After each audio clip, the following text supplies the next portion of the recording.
ससुराल के बाहर बहुएं नहीं जाती। आओ बेटा, हमारे घर में तुम्हारा स्वागत है। दाहिने पैर से तुम कलश गिराकर गृह प्रवेश करो। नेहा गृह प्रवेश करती है। हाँ बहू, तुम्हारा इस घर में स्वागत है। एक बार इस घर में जो बहू आ जाती है फिर वो इस घर से कभी बाहर नहीं निकलती। इतना कहकर वो हंसने लगती है। ये बात नेहा सुनकर थोड़ी हैरान होती है। आजकल लोग पता नहीं कैसे अजीबोगरीब मजाक करते हैं। प्रीति बेटा, तुम नेहा को उसके कमरे में ले जाओ। प्रीति नेहा और यश को उनके कमरे में ले जाती है। तुम्हें इस तरह ज्यादा नहीं बोलना चाहिए। बहू का गृह प्रवेश हो गया, अब तुम्हें घर जाना चाहिए। आज नहीं तो कल तो तेरी बहू को पता चलेगा। वो औरत शांति को ताना कसकर वहां से चली जाती है। अगले दिन सुबह नेहा तैयार होकर नीचे आती है और आज उसकी पहली रसोई की रस्म थी। वो रसोई में सबके लिए हलवा बना रही थी। चूल्हे पर कढ़ाई में हलवा था और नेहा उसे घुमा रही थी। आटे का हलवा बनाना बड़ा मुश्किल है, गांठ बनने के चांसेस होंगे, इसलिए इसे घुमाते जाओ घुमाते जाओ। तभी वहां पर प्रीति आ जाती है। हलवा बनने के बाद नेहा उसमें ड्राई फ्रूट्स डाल देती है और उसके बाद सभी को हलवा परोसती है। सब हलवा खाते हैं। हलवा लाजवाब बना है। हाँ, इसी तरह हम सबकी जिंदगी में मिठास बनी रहे। तब रमेश शगुन का लिफाफा निकालकर नेहा को देता है। नहीं पापा जी, इसकी क्या जरूरत है। ले लो बेटा, ये तो तुम्हारा हक है। नेहा शगुन के पैसे ले लेती है। इस तरह फिलहाल तो सब ठीक चल रहा था और दिन भी गुजर रहे थे। एक दिन जब घर में सब्जी खत्म हो जाती है तो अरे नहीं, घर में तो सब्जी खत्म हो गई है। आप मम्मी जी को फोन कर दीजिए ना, मम्मी जी घर आते हुए ले आएंगी। पर मम्मी जी तो आज रात को लेट आने वाली हैं। हाँ सही कहा, मम्मी जी तो आज मौसी जी के यहाँ गई हैं, बाकी सब भी ऑफिस में हैं। अब क्या करें। हम चलते हैं बाजार। ये बात सुनकर तो प्रीति और सीमा के चेहरे का रंग उड़ जाता है। माफ करना नेहा, हम तुम्हें बताना भूल गए कि इस घर की बहू घर के बाहर नहीं जाती। ये बात सुनकर नेहा पहले हैरान होती है और फिर अचानक से जोर जोर से हंसने लगती है। मैं सब समझ गई थी। आप दोनों मुझे उल्लू बना रही हो, मेरे साथ प्रैंक कर रही हो ना। देखो, हमें पता है कि ये सब सुनना तुम्हारे लिए काफी अजीब है, लेकिन हम घर से बाहर नहीं जा सकते। हमें घर के बाहर कदम रखना भी मना है। ऐसा भी भला कहीं होता है क्या? ऐसा नहीं हो सकता। नेहा घर के बाहर जाने लगती है। प्रीति और सीमा उसके पीछे जाकर उसे रोकती हैं। तीनों घर के बाहर जाते हुए। नेहा रुक जाओ, तुम बाहर नहीं जा सकती। नहीं दीदी, आप मुझे नहीं रोक सकती। नेहा के घर के बाहर आंगन में तो कदम रख लिया, लेकिन जैसे ही वो बाहर सड़क पर जाने लगती है तभी सामने से रमेश आकर उसे रोक देता है। अरे रुक जाओ बहू, तुम इस घर से बाहर कैसे जा सकती हो? क्या तुम्हें पता नहीं है कि हमारी घर की बहू घर से बाहर नहीं निकलती? अब ये बात सुनते ही नेहा के पांव एकदम जम जाते हैं और उसका गला सूख जाता है। लेकिन पापा जी, घर में सब्जी खत्म हो गई है। अरे घर में चाहे कुछ भी खत्म हो जाए, चाहे आपदा आ जाए, लेकिन तुम इस घर की दहलीज नहीं लांघ सकती। और क्या तुम दोनों को पता नहीं है कि ऐसा करना हमारे घर के नियमों के खिलाफ है? छोटी बहू को अभी घर के अंदर लेकर जाओ और आगे से ऐसी गलती नहीं होनी पाए। उसके बाद तीनों घर के अंदर आ जाती हैं और हॉल में बैठकर बात कर रही थी। शादी के कुछ दिन के अंदर नेहा को इतना बड़ा झटका मिलता है। प्रीति और सीमा भी उसे सारी बात बताती हैं। इसका मतलब जब से आप दोनों इस घर में शादी करके आई हैं, तब से आप घर के बाहर निकली तक नहीं है? नहीं, बस मायके जाने के लिए ही निकले थे। इस घर में हमें किसी चीज पर टोका टोकी नहीं होती, लेकिन ये एक सख्त नियम है कि इस घर की बहू कभी घर के बाहर कदम नहीं रखती। ये बात सुनकर नेहा को गुस्सा आता है। और आप दोनों इतनी आसानी से इस बात को मान भी रहे हैं, ये गलत है। हमें इस बारे में घर वालों से बात करनी चाहिए। हमने जितनी बात करनी थी हम कर चुकी, लेकिन कभी कोई फायदा नहीं हुआ। इतना कहकर सीमा और प्रीति भी अपने अपने काम में लग जाती हैं, लेकिन ये बात नेहा को बहुत ज्यादा खटक रही थी।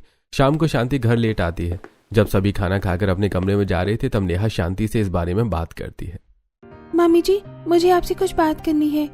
हाँ बेटा, बिल्कुल बोलो, क्या बात है। मामी जी, मुझे कल किसी काम से बाजार जाना है। ये बात सुनकर तो शांति के हाव भाव बदल जाते हैं। तुम्हें आज दिन में ही बताया था ना कि इस घर की बहू घर के बाहर कदम नहीं रखती, फिर भी तुमने ऐसा क्यों कहा? देखो, तुम कहीं घर से बाहर नहीं जा सकती हो। तुम्हें जो भी चाहिए तुम मुझे बता सकती हो, मैं तुम्हारे लिए सब ला दूंगी। अब सो जाओ। साफ कड़े लफ्जों में शांति अपनी बात को क्लियर करके वहां से चली जाती है और नेहा गुस्से में पैर पटकते हुए अपने कमरे में जाती है। ऐसा कहा जा रहा है कि इस घर की बहू घर के बाहर कदम नहीं रख सकती, लेकिन ऐसे पुराने विचारों वाला कौन होता है भला, वो भी आज के जमाने में? मुझे तो समझ नहीं आ रहा कि इतनी अजीब प्रथा और नियम इस घर में कैसे चलता आ रहा है। देखो, इसमें मैं तुम्हारे लिए कुछ नहीं कर सकता। तुम्हें कुछ भी चाहिए मैं तुम्हें सब ला कर दूंगा। कपड़े चाहिए होंगे और अब मेकअप चाहिए होगा तो? मैं तुम्हें सब ला कर दूंगा। हाँ, तो मेकअप को घर में लाकर क्या मैं उसका अचार डालूंगी? लेकिन मैं तुम्हारी इस बात में कोई मदद नहीं कर पाऊंगा, सॉरी। इतना कहकर यश भी सोने के लिए लेट जाता है। इन्होंने भी कितनी आसानी से अपना पल्ला झाड़ लिया, लेकिन मैं भी इतनी आसानी से हार नहीं मानूंगी। आखिर ऐसा क्यों हो रहा है, मुझे पहले ये पता लगाना होगा। अगले दिन जब नेहा घर का काम कर रही थी तब गली में सब्जी वाला आता है। नेहा सब्जी लेने के लिए घर के अंदर से दौड़ते हुए घर के बाहर की तरफ जाती है, लेकिन शांति देख लेती है और घबराते हुए वो दौड़कर नेहा के पास जाती है और उसे रोकते हुए कहती है, तुम कहाँ जा रही हो? मम्मी जी, गली में सब्जी वाला आया है, सब्जी लेने जा रही हूँ। मैंने तुमसे कहा था ना, इस घर की बहू घर के बाहर कदम नहीं रखती, फिर भी तुम ऐसा कर रही हो। पता है मैं कितनी डर गई थी। लेकिन मम्मी जी, इसमें डरने वाली क्या बात है? घर के बाहर ही तो आया है सब्जी वाला, मैं कहीं दूर थोड़ी जा रही हूँ। नहीं, घर के बाहर कदम न रखने का मतलब होता है कि घर की दहलीज को लांघना ही नहीं है। तुम रुको, सब्जी मैं लाकर देती हूँ और आइंदा कभी ऐसा मत करना। तुम अंदर जाओ। इतना कहकर शांति वहां से चली जाती है और नेहा गुस्से में सीमा और प्रीति के पास छत पर जाती है जहां दोनों कपड़े डाल रही थी। मम्मी जी ने तो मुझे गली में सब्जी लेने तक जाने से रोक दिया। अरे भला ऐसा कौन करता है? हमारी ससुराल वाले करते हैं। लेकिन दीदी, ये तो गलत बात है ना। आप ही बताओ, ऐसा भला कौन कर सकता है? जब से मुझे ये बात पता चली है तब से ऐसा लग रहा है मुझे किसी जेल में कैद कर दिया है। अब ये घर मुझे किसी पिंजरे से कम नहीं लग रहा। यहाँ की दीवारें भी खाने को दौड़ रही हैं मुझे। कोई बात नहीं, शायद तुम्हें भी धीरे धीरे हमारी तरह आदत हो जाएगी। हमें कभी भी किसी गलत चीज को अपनी आदत नहीं बनाना चाहिए दीदी, लेकिन कुछ गलत होता है तो उसके खिलाफ आवाज उठानी चाहिए। लेकिन मुझे एक बात समझ नहीं आई, मैंने घर के बाहर बस सब्जी लाने के लिए कदम रखा भी नहीं था, लेकिन उसी में मम्मी जी इतना घबरा क्यों गई थी? उनके चेहरे पर पसीना आ गया था। आखिर वो इतना क्यों डर गई थी? हमारी बाहर जाने के ख्याल से ही मम्मी जी डर जाती हैं। वहीं दूसरी तरफ शांति जब गली में सब्जी वाले से सब्जी ले रही थी। अरे भैया, तुम भी बहुत महंगा दाम लगा रहे हो। हम हमेशा तुमसे सब्जी लेते हैं, जरा थोड़ा तो कम करो। अभी क्या करें माँ जी, आगे से ही इतना महंगा आ रहा है सब। महंगाई आसमान छू रही है, अब हमें भी तो खाने के लिए कुछ चाहिए ना। शांति सब्जी ले रही थी तभी वहां पर उसकी दो पड़ोसनें आ जाती हैं।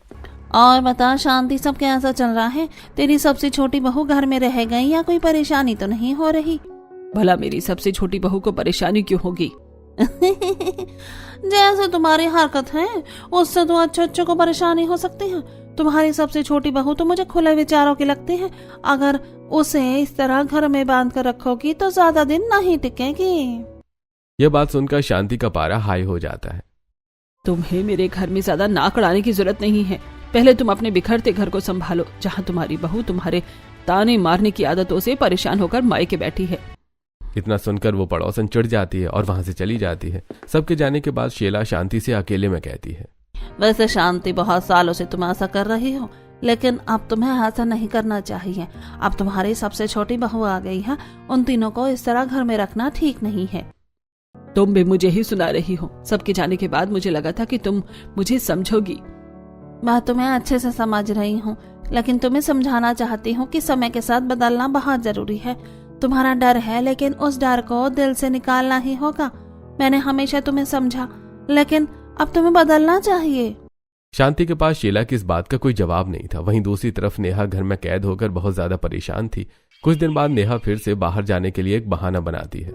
मम्मी जी, मुझे ना एक सूट सिलवाना है, तो हमें टेलर के पास जाना होगा। मुझे तुम्हें कितनी बार समझाना होगा कि घर के बाहर नहीं जाना तो नहीं जाना। मम्मी जी, अब सूट सिलवाना है तो उसके लिए मजबूरन बाहर तो जाना ही होगा। अब सारे काम घर में रहकर तो नहीं हो सकते। कोई बात नहीं, मेरे पास दर्जी का नंबर है, अभी दर्जी को घर पर बुला लेती हूँ। तभी शांति दर्जी को कॉल करती है और थोड़ी देर बाद घर पर दर्जी आ जाता है। हाँ, आप मेरी सबसे छोटी बहू का नाप ले लीजिए, इसके लिए एक सूट सिलना है। तब दर्जी नेहा का नाप लेता है और नेहा मन में सोचती है, हे भगवान, कहाँ फंस गई मैं? मम्मी जी के पास तो हर एक चीज का सोल्यूशन है। ठीक है, मैंने नाप ले लिया है। 4-5 दिन में सूट सिल जाएगा, तो आप आकर ले जाना। क्या आपके यहाँ ऐसा कोई रूल नहीं है? जिसका सूट होता है उसी को सूट लेने आना होता है?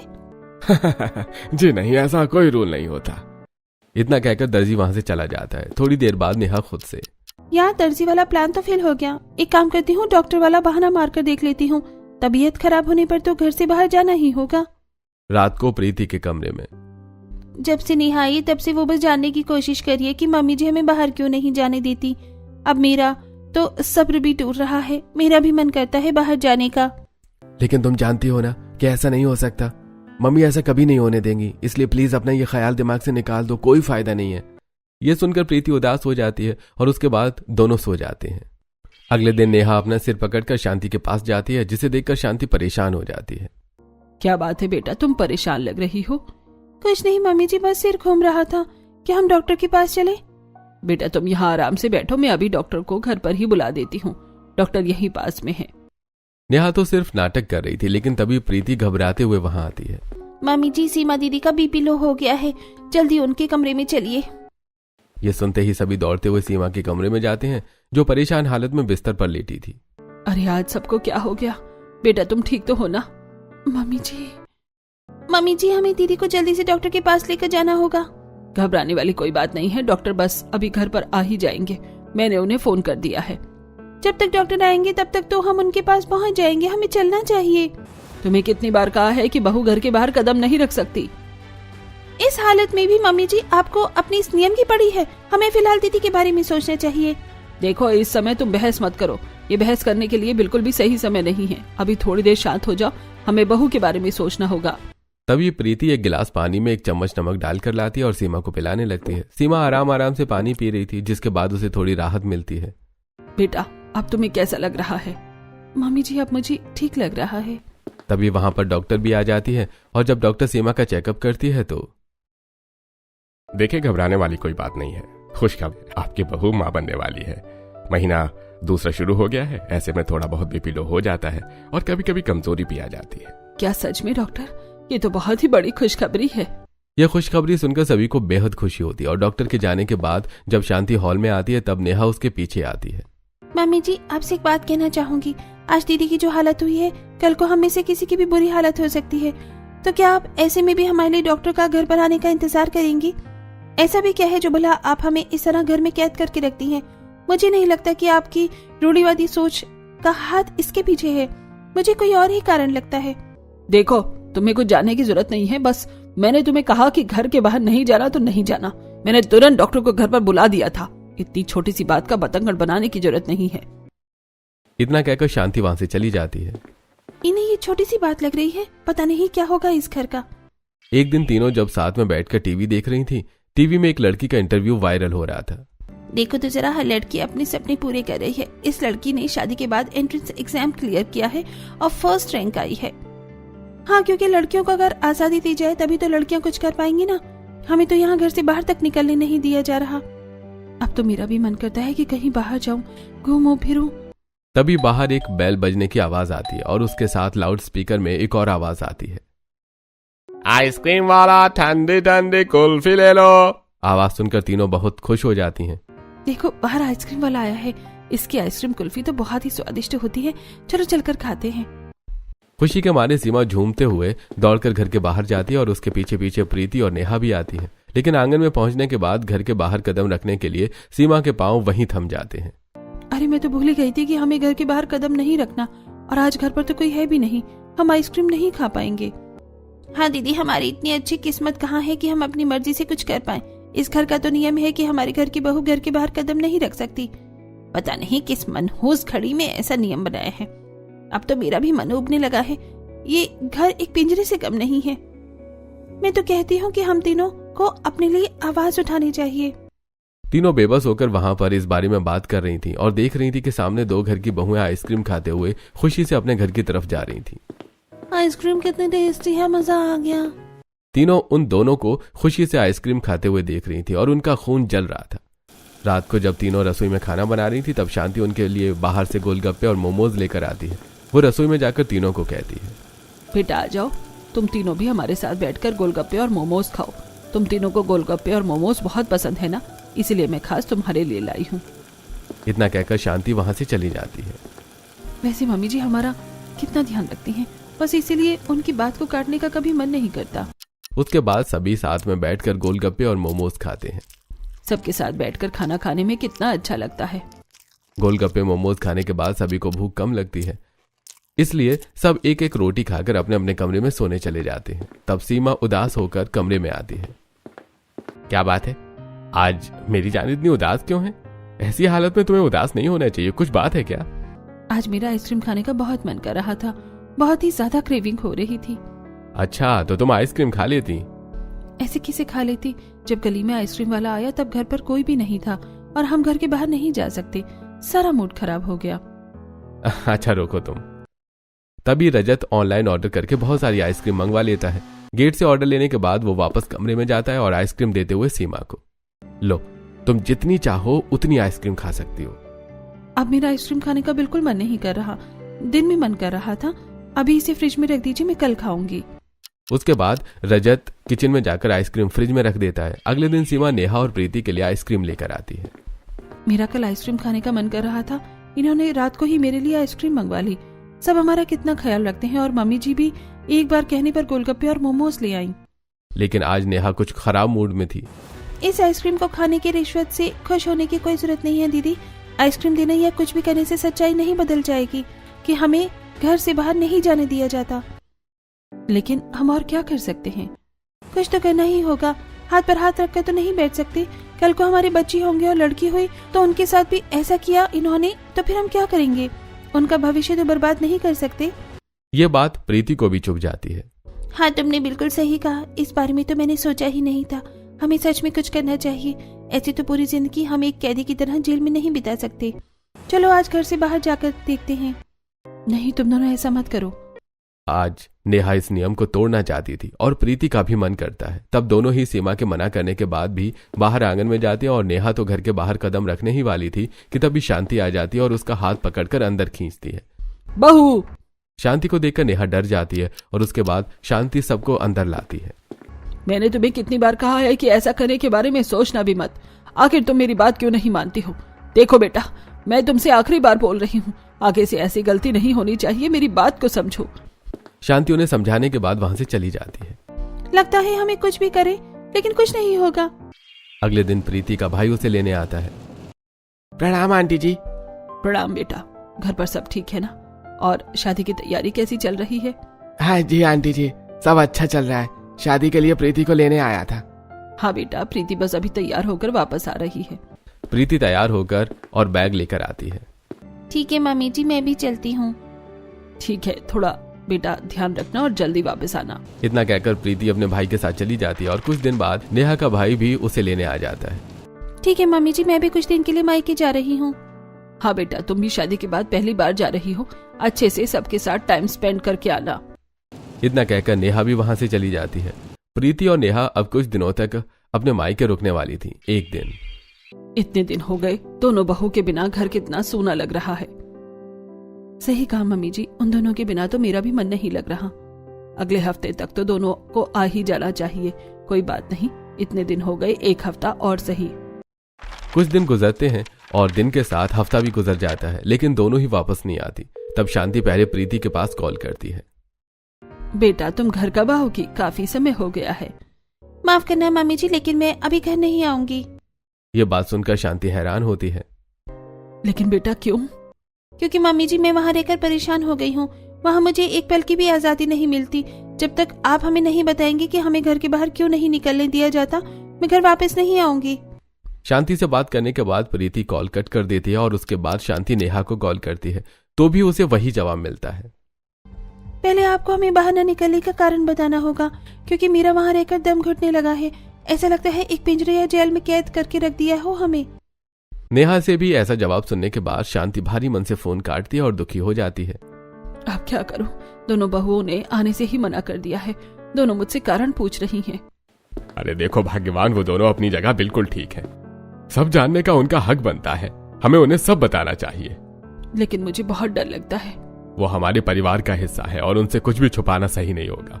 हमने वैसे ही उनकी मर्जी के खिलाफ इतने समय तक उन्हें घर में बंद रखा है। कम से कम हम उन्हें सच तो बता सकते हैं। अब दोनों बहुओं ने तो घर पर आने से मना कर दिया था। एक दिन सीमा परेशान होकर नेहा को कॉल करती है। नेहा, तुम जल्दी घर वापस आ जाओ प्लीज। मुझे अस्पताल ले चलो, मैं घर पर अकेली हूँ, मुझे बहुत घबराहट हो रही है। ठीक है दीदी, आपको चिंता करने की जरूरत नहीं है, मैं बस अभी आ रही हूँ। प्रीति को भी बोल देना। इतना कहकर सीमा कॉल कट कर देती है और उसके बाद नेहा प्रीति को कॉल करती है। जल्दी तुम अभी अपने घर से निकलो, हम दोनों में से जो भी पहले पहुंचेगा वो दीदी को अस्पताल ले जाएगा। ठीक है, हमें जल्दी चलना चाहिए। दोनों घबराते हुए ऑटो में बैठकर अपने ससुराल की तरफ आ रही थी। दोनों को ही सीमा की चिंता सताई जा रही थी और मन में सोच रही थी कि कहीं कुछ गड़बड़ ना हो। ऑटो से उतरने के बाद दोनों दौड़ते हुए घर के अंदर आती हैं, लेकिन घर के अंदर जाकर दोनों देखती हैं कि वहां पर सीमा अकेली नहीं है, पूरा परिवार है और सीमा बिल्कुल ठीक है। दीदी आपने हमसे झूठ बोला। बेटा, सीमा ने अपनी मर्जी से नहीं, हमारे कहने पर ऐसा किया। हमने तुम्हें यहाँ पर सच बताने के लिए बुलाया है। ये बात सुनकर नेहा और प्रीति रुक जाती हैं, ये जानने के लिए कब से तीनों बहुएं इस पल का इंतजार कर रही थी। शांति नम आंखों से बताना शुरू करती है। मेरी कजन की बहू बहुत ही सुंदर और इंटेलिजेंट थी। शादी के बाद उसने बहुत अच्छी कंपनी में जॉब करना शुरू कर दिया। उसके जैसा कोई नहीं था। घर को भी अच्छे से मैनेज करती और कंपनी के काम को भी। कंपनी में इतनी अच्छी एम्प्लॉय थी कि सबसे पहले उसे प्रमोशन मिला। लेकिन उसकी सहेली को ये बात हजम नहीं हुई। उसकी सहेली बुरी संगत में थी। उसने हमारी बहू को घर पर बुलाया, उसका फोन बाहर निकालकर उसे झूठ बोलकर दूसरी जगह लेकर गई, फिर खाने में नशे की दवा मिलाकर उसे बेच दिया। ये बात सुनकर सबके होश उड़ जाते हैं। हमने उसे हर जगह ढूंढा, कहीं नहीं मिली। फोन की आखिरी लोकेशन उसकी सहेली के घर की ही थी। उसने कहा वो फोन भूल गई और अपनी मर्जी से कहीं चली गई। उसने हमें काफी गुमराह किया। उसका पति पागलों की तरह उसे ढूंढ रहा था। परिवार वालों का रो रो कर बुरा हाल था। भगवान की कृपा थी कि उसकी सहेली की कुछ गलतियों की वजह से वो फंस गई और हमें हमारी बहू सही सलामत मिल गई, वरना भगवान जाने की उस बेचारी के साथ क्या अनर्थ हो जाता। माँ जी, खुद को संभालिए। बस उसी दिन से ये डर मेरे मन में बैठ गया और मेरे ऊपर 3 बहुओं की जिम्मेदारी थी। यही सोचकर मैंने नियम बनाया कि मेरे घर की बहू बाहर कदम नहीं रखेगी। ये डर मुझे इतना सताता है कि आज भी मुझे वैसे ही भयानक सपने आते हैं। मैं नहीं चाहती तुम तीनों को कुछ हो। मैं तुम तीनों को अपनी नजर से दूर नहीं करना चाहती। सभी शांति का दुख समझते हैं। लेकिन मम्मी जी, सिर्फ इस वजह से आप हम तीनों को घर में कैद करके नहीं रख सकती। हम मानते हैं आपका डर आपका पीछा नहीं छोड़ रहा, लेकिन हादसा तो किसी से भी हो सकता है ना। दुनिया में पता नहीं कितने बच्चे, बूढ़े बुजुर्ग, जवान, लड़का हो या लड़की, उनके साथ जिंदगी में कुछ न कुछ होता ही है। लेकिन हम इस तरह घर में डर कर नहीं बैठ सकते हैं। हम तीनों के पति नौकरी पर जाते हैं और आप और पापा जी भी बाहर जाते हैं। क्या आप सब किसी हादसे के डर से घर में बैठ सकते हैं? नहीं, क्योंकि घर में रहने से काम नहीं चलेगा। जी मम्मी जी, आपको हम पर भरोसा करना होगा। दुनिया के लोगों के साथ पता नहीं क्या क्या हादसे होते हैं, गायब होते हैं, रोड पर चोट लगती है, लेकिन फिर भी दुनिया नहीं रुकती। हाँ मम्मी जी, और किसने कहा है कि कोई इंसान आज के जमाने में घर पर सेफ है? जिसके साथ जो होना है वो कहीं भी हो सकता है। और फिर हम तो नौकरी भी नहीं करते, हम बाहर सहेली भी नहीं बनाएंगे। लेकिन अब तो आप हमें बाहर जाने दीजिए। सभी के समझाने के बाद शांति खुद को बदलने की कोशिश करती है और काफी समय बाद उन सभी को शाम को खुद बाहर लेकर जाती है। हम सब यहाँ पर गोलगप्पे खाएंगे। ये बात सुनकर तीनों बहुएं बहुत खुश थीं। चारों मिलकर वहां पर गोलगप्पे खाती हैं और गोलगप्पे खाने के बाद तीनों बहुएं शांति के साथ घर वापस आ रही थी। तो मोहल्ले में ये सब देखकर हर कोई हैरान था। शीला को खुशी हो रही थी कि आखिरकार शांति अपने डर से लड़ने की कोशिश कर रही है। अगले दिन शाम को, चलिए मम्मी जी, बाजार चलते हैं। नहीं, आज मैं तुम तीनों के साथ नहीं जाऊंगी। आज तुम तीनों अकेले जा सकती हो। मुझे तुम तीनों पर विश्वास है। ये बात सुनकर तीनों बहुत खुश हो जाती हैं और खुशी खुशी एक साथ बाजार जाती।